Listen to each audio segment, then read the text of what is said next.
خلصان. انت اتحاد الكوره كمان على فكره كان اخر يوم في القيد. فتح تقريبا الساعه 5 الفجر مثلا. فتح القيد الساعه 5 الفجر؟ والله 5 الفجر. هو في قيد بيتفتح الساعه 5 الفجر؟ فتح. قدرة ربنا. قدرة ربنا. كان في لعيب جامد جدا ملوش حل في نادي الزمالك اسمه ايمانويل، كان لعيب نيجيري. تفتكروا ايمانويل؟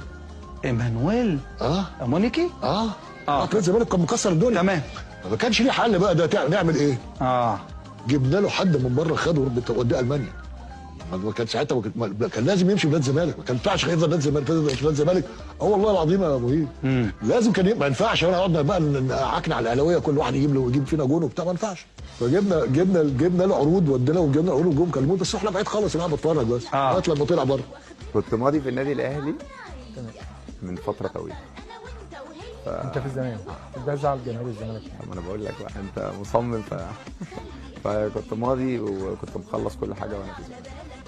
بس كنت قاعد قدام البرنامج فقال له اينو يعني طبيعي اللي انت معايا على التليفون ما ينفعش لازم اسالك. فاينو يعني هل انت خلاص يعني الراجل مضى؟ قال له معتز اينو مين؟ رحت بص انا خفت، انا قلت ايه انت رجعت في كلامك يا كابتن عادل ولا ايه؟